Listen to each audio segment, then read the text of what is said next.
اعوذ باللہ من الشیطان الرجیم، بسم اللہ الرحمن الرحیم۔ الصلاۃ والسلام علیکہ یا سیدی یا رسول اللہ وعلی آلک و اصحابک یا سیدی یا حبیب اللہ۔ سبحانک اللہم و بحمدک لا الہ الا انت استغفرک و اتوب الیک۔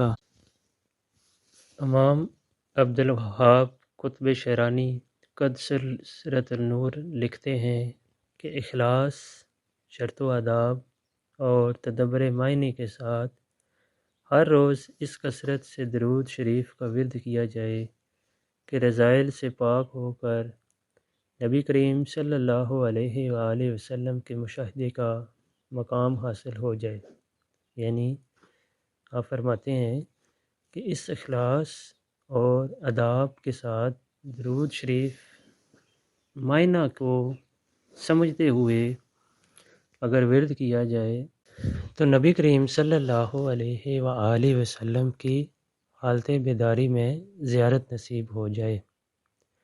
بہت ساری بزرگ ہستیاں ایسی ہیں جن کو نبی کریم صلی اللہ علیہ وآلہ وسلم کی خواب میں زیارت نصیب ہوئی، اور کچھ بزرگ ہستیاں ایسی بھی ہیں جن کو حالت بیداری میں نبی کریم صلی اللہ علیہ وآلہ وسلم کی زیارت نصیب ہوئی۔ سیدی علی خواص کا قول ہے کہ بندہ مقام عرفان میں کامل نہیں ہوتا یہاں تک کہ جس وقت چاہے نبی کریم صلی اللہ علیہ وآلہ وسلم کی زیارت کرے۔ فرماتے تھے کہ کئی مشایخ اعظام بننے کی نسبت ہمیں یہ خبر ملی ہے کہ وہ حالت بیداری میں نبی کریم صلی اللہ علیہ وآلہ وسلم کی زیارت کیا کرتے تھے۔ ان میں شیخ ابو بدین عبد الرحیم طحاوی رحمۃ اللہ علیہ، شیخ موسیٰ زولی رحمۃ اللہ علیہ، شیخ ابو الحسن شاذلی رحمۃ اللہ علیہ، شیخ ابو العباس رحمۃ اللہ علیہ، شیخ ابو السعود بن العاشر رحمۃ اللہ علیہ، اور سیدی ابراہیم مطبولی شیخ جلال الدین سیوطی رحمۃ اللہ علیہ شامل ہیں۔ ابو العباس المرسی رحمۃ اللہ علیہ فرماتے ہیں کہ آپ صلی اللہ علیہ وآلہ وسلم ایک ساعت بھی مجھ سے پوشیدہ رہیں تو میں اپنے آپ کو مومنین میں شمار نہیں کرتا۔ یعنی آپ ہر وقت جب چاہتے حضرت ابو العباس مرسی رحمۃ اللہ علیہ نبی کریم صلی اللہ علیہ وسلم کی حالت بیداری میں زیارت کر لیتے۔ اب میں آپ ممبر سے چند ایک واقعات بزرگ ہستیوں کے بیان کروں گا۔ ان میں سب سے پہلے حضرت شیخ خلیفہ بن موسیٰ رحمۃ اللہ علیہ کی نسبت عراق کی سرزمین میں موجود نہر الملک سے ہے۔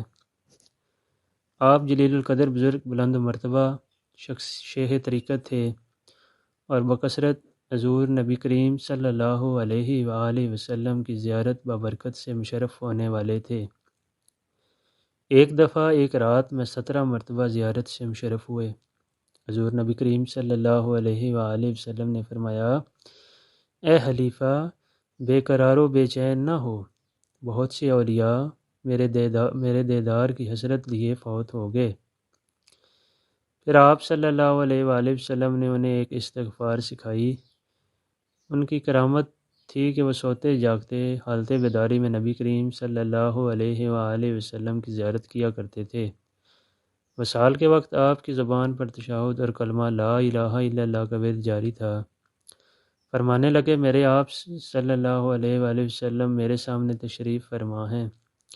آپ صلی اللہ علیہ وآلہ وسلم پر رحمتوں کا نزول ہو رہا ہے۔ فرشتے جو موجود ہیں جنہیں جلدی ہے کہ وہ مجھے اللہ کریم کے پاس لے جائیں۔ جب نماز جنازہ کا وقت آیا تو بہت بلند آواز آئی۔ ترجمہ: مسلمانوں، اللہ تعالیٰ کے دوست کی نماز جنازہ بہت جلد ادا کی جانے والی ہے۔ فرشتے بھی وہاں موجود تھے۔ آپ کو نہر الملک میں دفن کیا گیا جو بغداد سے مغرب کی جانب ہے۔ ایک بہت ہی مشہور شیخ مسعود دراری رحمۃ اللہ علیہ جو کہ بلاد فارس کے صلحاء میں سے تھے، ان کا ترا امتیاز تھا کہ وہ عاشق رسول صلی اللہ علیہ وآلہ وسلم تھے۔ ان کا یہ شغل تھا کہ وہ موقوف میں جہاں مزدور بغرض مزدوری آ کر بیٹھتے ہیں تاکہ لوگ ان کو مزدوری کے لیے لے جائیں، وہ وہاں سے مزدور اپنے گھر لے آتے۔ مزدور سمجھتے کہ شاید ان کا مکان تعمیر کرنا ہے، مگر حضرت موصوف ان کو بتلاتے اور فرماتے کہ درود پاک پڑھو، اور خود بھی ساتھ بیٹھ کر پڑھتے۔ عصر کے وقت چھٹی کا وقت ہوتا تو انہیں فرماتے کہ تھوڑا سا اور کام کر لو، اور پھر انہیں پوری مزدوری دے کر رخصت فرماتے۔ شیخ مسعود رحمۃ اللہ علیہ کو اپنے اس عشق رسول کی بنا پر حالت بیداری میں نبی کریم صلی اللہ علیہ وسلم کی زیارت کا شرف حاصل ہوتا۔ عاشقوں کے امام اعلی حضرت احمد رضا خان بریلوی عاشق رسول صلی اللہ علیہ وآلہ وسلم تھے۔ جب آپ دوسری مرتبہ مدینہ منورہ حاضری کے لیے تشریف فرما ہوئے تو نبی کریم صلی اللہ علیہ وآلہ وسلم کی زیارت کا بے حد شوق تھا۔ آپ رحمۃ اللہ علیہ مواجہ شریف میں درود شریف کا ذکر کرتے رہے، مگر پہلی شب میں زیارت نہ ہو سکی تو ایک نعت کہی: وہ سوئے لالا زار پھرتے ہیں، تیرے دن اے بہار پھرتے ہیں، اس گلی کا گدا ہوں جس میں مانگتے تاجدار پھرتے ہیں، کوئی کیوں پوچھے تیری بات رضا، تجھ سے کتے ہزار پھرتے ہیں۔ جب آپ نے یہ نعت نبی کریم صلی اللہ علیہ وآلہ وسلم کی بارگاہ میں پیش کی تو آپ مؤدب بیٹھے تھے کہ قسمت جاگ اٹھی، اور حالت بیداری میں نبی کریم صلی اللہ علیہ وسلم کی زیارت مقدسہ سے مشرف ہوئے۔ امام عبد الوہاب شرانی رحمۃ اللہ علیہ فرماتے ہیں کہ ہمارے محترم شیخ اور رہبر شیخ نور الدین شونی رحمۃ اللہ علیہ روزانہ 10,000 مرتبہ اور شیخ احمد الجواری رحمۃ اللہ علیہ روزانہ 40,000 مرتبہ درود شریف پڑھا کرتے تھے۔ انہوں نے ایک مرتبہ مجھے فرمایا کہ ہمارا طریقہ یہ تھا کہ ہم کثرت سے نبی کریم صلی اللہ علیہ وآلہ وسلم پر درود پاک پڑھتے ہیں، یہاں تک کہ ہم بیداری میں نبی کریم صلی اللہ علیہ وسلم کی مجلس کرتے ہیں اور آپ صلی اللہ علیہ وآلہ وسلم سے اپنے دین کے متعلق پوچھتے ہیں، پھر آپ صلی اللہ علیہ وآلہ وسلم کے حکم کے مطابق عمل کرتے، اور جب تک یہ کیفیت نہ ہو تو ہم اپنے آپ کو کثرت سے درود شریف پڑھنے والوں میں شمار نہیں کرتے تھے۔ حضرت شیخ ابو المواہب شاذلی رحمۃ اللہ علیہ فرماتے ہیں کہ جو شخص نبی کریم صلی اللہ علیہ وآلہ وسلم کی زیارت کرنا چاہے اسے چاہیے کہ بکثرت حضور نبی کریم صلی اللہ علیہ وسلم کا ذکر یعنی درود شریف پڑھے، اور اس کے ساتھ سادات اولیاء سے محبت رکھے، ورنہ خواب کا دروازہ اس پر بند ہو جائے گا، کیونکہ نفوس قدسیہ تمام لوگوں کے سردار ہیں، اور یہ اولیاء جن سے ناراض ہوتے ہیں اللہ تعالیٰ اور اس کا حبیب صلی اللہ علیہ وآلہ وسلم بھی ان سے ناراض ہو جاتے ہیں۔ لہٰذا نبی کریم صلی اللہ علیہ وسلم کی زیارت بیداری میں نہ صحیح، اگر بحالت خواب ہی میں ہو جائے تو اس سے بڑھ کر کوئی نعمت نہیں۔ اگر زیارت کی دولت حاصل نہ ہو تو مغموم ہونے کی ضرورت نہیں، بلکہ اللہ تعالیٰ کی حکمت و مصلحت پر قناعت کی جائے، کیونکہ یہ ہماری سمجھ سے بالا تر ہے۔ منزل عشق میں قرب و بعد و ہجر و وصال بے معنی ہوتے ہیں۔ یعنی ممبرس ہم کو چاہیے کہ ہم اس بات پر پریشان بالکل نہ ہوں کہ درود شریف ہم روزانہ کی بنیاد پر ورد کر رہے ہیں اور ہمیں نبی کریم صلی اللہ علیہ وآلہ وسلم کی زیارت نصیب نہیں ہو رہی۔ ہمارا کام نبی کریم صلی اللہ علیہ وآلہ وسلم کی بارگاہ میں درود شریف زیادہ سے زیادہ پڑھ کر حاضری لگوانا ہے۔ یہ نبی کریم صلی اللہ علیہ وآلہ وسلم کی عطا ہے کہ جس کو چاہیں حالت خواب یا حالت بیداری میں اپنی زیارت سے مشرف فرما دیں۔ اور جس بندے کو اللہ پاک نے درود شریف پڑھنے کی توفیق بخشی ہے تو اسے چاہیے کہ اللہ پاک سے امید رکھے کہ جیسے اللہ پاک نے یہ مہربانی کی ہے تو اللہ کی ذات ایسی نہیں کہ ایک مہربانی تو کر دے باقی مہربانیاں چھوڑ دے۔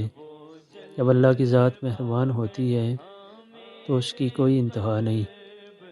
جب آپ کو اللہ پاک نے یہ سعادت بخشی ہے کہ آپ درود شریف ورد کر رہے ہیں تو انشاءاللہ اللہ پاک سے یہ امید رکھنی چاہیے کہ اللہ پاک ہمیں یہ سعادت بھی نصیب فرما دے گا۔ اللہ پاک بندے کے ساتھ ویسا ہی معاملہ کرتا ہے جیسا بندہ اس سے گمان کرتا ہے، یعنی جو امید رکھتا ہے اللہ وہی معاملہ اس کے ساتھ کر دیتا ہے۔ اللہ پاک سے دعا ہے کہ اللہ پاک ہمیں یہ سعادت نصیب فرمائے۔ جس شخص کو اللہ پاک نے اتنی بڑی توفیق بخش دی ہے کہ اس کا پڑھا ہوا درود نبی کریم صلی اللہ علیہ وسلم کی بارگاہ میں اس کے نام، اس کے باپ کے نام اور اس کے علاقے کے نام سے پیش کر دیا جاتا ہے تو میں سمجھتا ہوں کہ اس سے بڑی سعادت مندی کی بات نہیں۔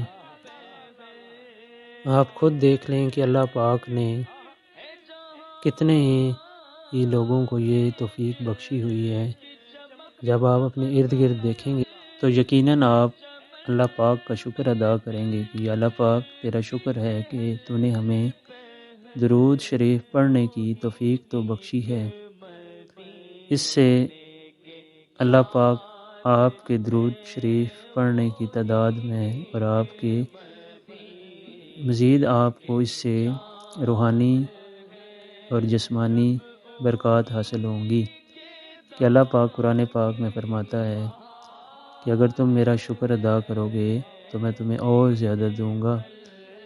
تو اس سے بالکل بھی مایوس نہیں ہونا چاہیے۔ شیطان تو چاہتا ہے کہ وہ ہم میں مایوسی پھیلا دے اور ہمیں اس راستے سے ہٹا دے، لیکن جب آپ شکر ادا کرتے ہیں تو شیطان کو سخت تکلیف ہوتی ہے، کیونکہ جب بھی شکر ادا کیا جاتا ہے تو اس نعمت میں مزید اضافہ ہو جاتا ہے۔ تو بالکل بھی مایوس نہیں ہونا چاہیے۔ ہمارا کام، ہماری ڈیوٹی، ہماری نوکری نبی کریم صلی اللہ علیہ وآلہ وسلم کی بارگاہ میں زیادہ سے زیادہ درود و سلام کا تحفہ بھیجنا ہے، اور بڑی ہی بلند بارگاہ ہے، اور اس میں بالکل بھی یہ بے ادبی نہیں کرنی چاہیے کہ ہم اتنے عرصے سے درود شریف ورد کر رہے ہیں لیکن ہمیں نبی کریم صلی اللہ علیہ وسلم کی زیارت نہیں ہو رہی۔ تو میں سمجھتا ہوں کہ یہ بے ادبی کے زمرے میں آتی ہے۔ تو بلند بارگاہ میں گردنوں کو اٹھایا نہیں بلکہ جھکایا جاتا ہے۔ اب یہ آقا کی عطا ہے کہ جھولی میں ڈال دیں، کچھ بھی ڈال دیں، چلو کچھ نہیں تو درود شریف تو آپ کی جھولی میں ہے نا، تو اس سے بڑھ کر آپ کو اور کیا چاہیے۔ تو اللہ پاک سے دعا ہے کہ اللہ پاک ہمیں زیادہ سے زیادہ درود شریف ورد کروانے، 1 کروڑ کی نیت کروانے اور اس کو زیادہ مزید اس دعوت کو پھیلانے کی توفیق عطا فرمائے۔ 1 کروڑ کی نیت کرواتے جائیں، درود پاک لکھتے اور لکھواتے جائیں، اور دعا میں پوری امت کو یاد رکھیے۔ الصلاۃ والسلام علیکہ یا سیدی یا رسول اللہ وعلی آلک و اصحابک یا سیدی یا نور اللہ۔